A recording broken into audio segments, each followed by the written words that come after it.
Hello friends, welcome to my YouTube channel about civil engineering.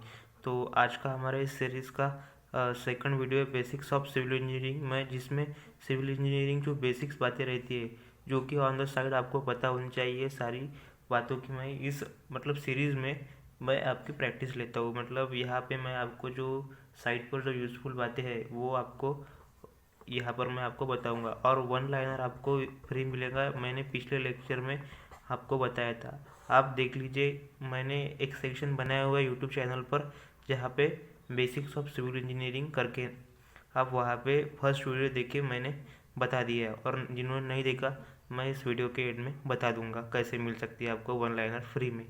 तो चलिए शुरू करते हैं। आज का टॉपिक है basics of civil engineering. First point लेता हूँ मैं आज। फर्स्ट पॉइंट लेंगे आप क्लियर कवर। क्लियर कवर क्या होता है? क्लियर कवर का मतलब देखिए, आपका जैसा एक कॉलम है, कॉलम ये इसका सेक्शन है, ये क्या है बीच में यहाँ पे अपने रेनफोर्समेंट प्रोवाइड किए है। ये देखिए, ये क्या है? बार। इसकी जो ये बाजू में कंक्रीट के सरफेस से लेकर स्टील तक जो डिस्टेंस रहता है उसी को हम क्या कहते हैं? Clear cover. उसे हम क्या कहते हैं? Clear cover. ये क्लियर कवर जो है वो डिफरेंट डिफरेंट सेक्शन के लिए डिफरेंट रहती है। मतलब फुटिंग हो गई, फुटिंग के लिए क्लियर कवर रहती है 50 mm, जो बहुत ही इम्पोर्टेंट है। ऑन साइड आपको इसका ज़्यादा इम्पोर्टेंट होगा, वो मैं आज बता देता हूँ। इस पर मैं एक पूरी वीडियो भी बनाऊँगा। तो कॉलम के लिए जो होती है क्लियर कवर वो होती है 40 mm। बीम के लिए जो होती है वो होती है 25 mm। और स्लैब के लिए होती है 20 mm। स्लैब के लिए होती है 20 mm। ये थी बहुत ही इम्पोर्टेंट क्लियर कवर। होप आपको समझ आया होगा। सेकंड पॉइंट हम लेते हैं, आपने सुना होगा यूनिवर्सल टेस्टिंग मशीन, यानी कि यूटीएम। ये इसका क्या है? Short form. इसको क्या कहते हैं? Universal testing machine. ये जो मशीन होती है किसके लिए यूज़ की जाती है, क्यों यूज़ की जाती है? ये जो मशीन होती है कंक्रीट जो होता है उसकी जो कॉम्प्रेसिव स्ट्रेंथ होती है, कॉम्प्रेसिव स्ट्रेस कॉम्प्रेशन चेक करने के लिए कंक्रीट का जो हम क्यूब बनाते हैं कॉलेज लेवल पर, हम चेक किए करे होंगे प्रैक्टिकल कॉम्प्रेशन टेस्ट करते हैं, इसके लिए यूज़ करते हैं। और इसे हम टेंसाइल कंक्रीट जो टेंसाइल टेस्ट रहती है, और टेंसाइल टेस्ट रहती है वो चेक करने के लिए हम यूज़ करते हैं। किसका? यूटीएम का। बहुत ही इम्पोर्टेंट कंसेप्ट है। यूटीएम का हम यूज़ कहाँ पे करते हैं? ये दो पॉइंट है, ये बहुत ही इम्पोर्टेंट है। अगले पॉइंट पर हम जाते हैं। थर्ड पॉइंट में क्या है? थर्ड पॉइंट में हम जो आपने देखा होगा, मैंने क्लियर कवर के लिए जैसे कॉलम बनाया था, ये क्या है? Rectangular column. इसमें मिनिमम हम स्क्वायर और रेक्टेंगुलर जो रहता है कॉलम भी, तो वहाँ पे हम मिनिमम रेक्टेंगल हो गया, और स्क्वायर के लिए हम कॉलम, इनके लिए हम मिनिमम 4 बार हम यूज़ करते हैं, मिनिमम 4 बार्स। और सर्कुलर के लिए जो है सर्कुलर कॉलम, उसके लिए हम मिनिमम 6 बार। ये सर्कुलर आपका कॉलम, इसमें हम जो रेनफोर्समेंट प्रोवाइड करते हैं बीच में, ये मिनिमम 6 बार से लेकर 8 बार हम इसे प्रोवाइड करते हैं सर्कुलर के लिए। कितने बार? मिनिमम 6 बार्स हमें प्रोवाइड करने पड़ते हैं, मिनिमम 6 बार्स हमें प्रोवाइड करने पड़ते हैं। फोर्थ पॉइंट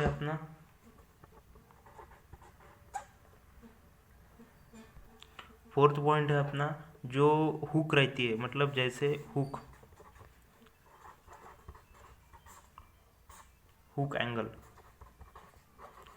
एंगल ये क्या होता है? हुक एंगल कॉलम में क्या होता है? जैसे कि मैंने आपको पहले बता दिया था, कॉलम एक रेक्टेंगुलर कॉलम लेते हैं, यहाँ पे बीच में ये क्या है? स्टीरअप्स। इस स्टीरअप्स को जब हम ये स्टीरअप्स, ये ऐसे ऐसे जो मोड़ते हैं, ये क्या है, स्टीरअप्स। इसमें बीच, इसके बीच में है अपना रॉड स्टील का।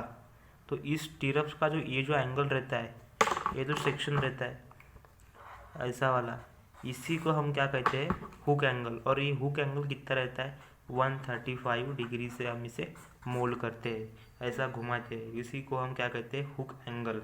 फिफ्थ पॉइंट है अपने पास। फिफ्थ पॉइंट, जो कंक्रीट रहता है उसकी, कंक्रीट में जो हम वाटर यूज़ करते हैं उसकी पीएच क्या होती है, पीएच हम देखते हैं। कंक्रीट जब बनाते हैं उसमें जो वाटर यूज़ करते हैं उसकी जो पीएच वैल्यू रहती है वो हमेशा 6 से कम नहीं होने चाहिए, वो हमेशा नॉट लेस देन 6, वो 6 से कम नहीं होनी चाहिए। ये बहुत ही बेसिक्स पॉइंट है, बहुत ही इम्पोर्टेंट है। वो 6 से कम होनी नहीं चाहिए, तभी हम इसे कंक्रीट, इस वाटर को हम कंक्रीट में यूज़ कर सकते हैं। फिफ्थ पॉइंट, अगला जो पॉइंट है अपना 6 नंबर का, वो है height of parapet wall. Height of parapet wall हमें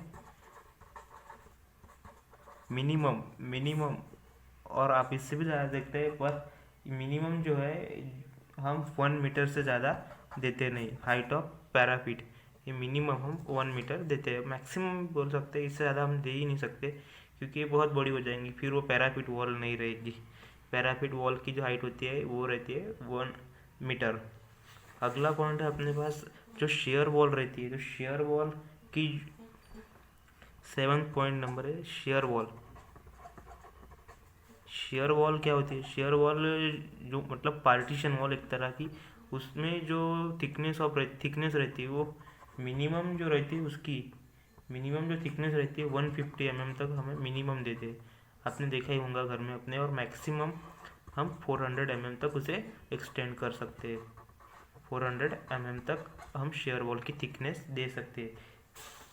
अगला पॉइंट है अपने पास जो हम कंक्रीट का ब्लॉक बनाते हैं। आपने कॉलेज लाइफ में देखा होगा कंक्रीट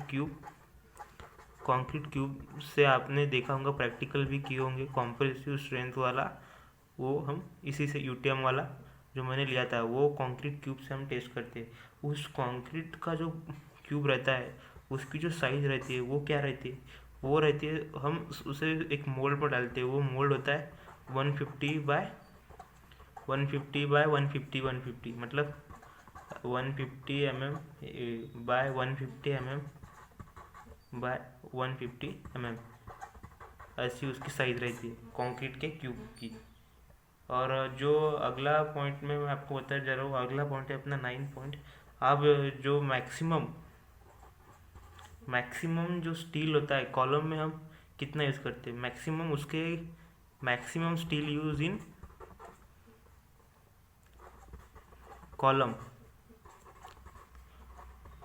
कॉलम के लिए मैक्सिमम स्टील हम कितना यूज़ करते हैं, उसके जो ग्रॉस एरिया रहता है उसके 6% of gross area, 6% of gross area हम स्टील यूज़ करते हैं। और मिनिमम जो यूज़ करते हैं है हम स्टील इन कॉलम, तो मिनिमम के लिए जो है आप ध्यान दीजिए, मिनिमम है 0.8% ऑफ द ग्रॉस एरिया।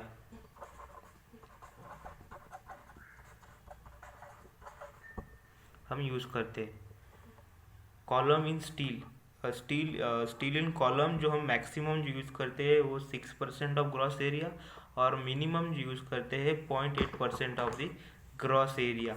ये कुछ पॉइंट है जो कि बहुत ही इंपॉर्टेंट है as exam point of view, और कहीं आप इंटरव्यू के लिए जा रहे हैं वहाँ पे आपकी तैयारी हो जानी चाहिए। जो कि मैंने कहा था 1 लाइनर, आप मुझे सीधे अपने इंस्टाग्राम अकाउंट पर DM कर सकते हैं और वहाँ पे पूछे डायरेक्टली 1 लाइनर के लिए, तो मैं आपको वहाँ से प्रोवाइड करवा दूँगा। और आज का टॉपिक बहुत ही इम्पोर्टेंट था।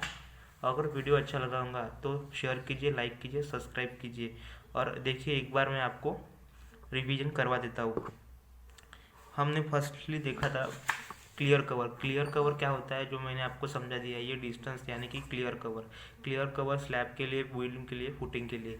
यूटीएम क्या होता है, यूनिवर्सल टेस्टिंग मशीन। क्यों यूज़ करते हैं उसे हम, कंक्रीट के लिए। क्यों, कहाँ पे उसकी क्या कॉम्प्रेसिव टेस्ट निकालने के लिए, टेंडाइल टेस्ट ऑफ स्टील, टेंडाइल टेस्ट करने के लिए हम यूटीएम का यूज़ करते हैं। कॉम्प्रेशन और टेंडाइल टेस्ट करने के लिए यूटीएम का यूज़ करते हैं। अगला हमने देखा था रेक्टेंगुलर अगर कॉलम हो तो वहाँ पे मिनिमम हमें 4 बार देने चाहिए, मिनिमम 4 बार, और सर्कुलर हो तो मिनिमम 6 बार। अगला पॉइंट देखा था हमने हुक एंगल में हम क्या देखे थे, हुक एंगल जो होता है 135 होता है। पीएच वैल्यू, हम अगर कोई भी कंस्ट्रक्शन वर्क कर रहे हैं तो वहाँ पे हमें वाटर का जो पीएच वैल्यू रहती है वो लेस देन 6 नहीं होनी चाहिए। हाइट ऑफ पैराफिट रहती है 1 मीटर। अगला पॉइंट हमने देखा था शेयर वॉल, मैक्सिमम होता है 400 और मिनिमम होता है 150। कंक्रीट का जो क्यूब होता है उसकी जो साइज रहती है 150 बाय 150 बाय 150 mm।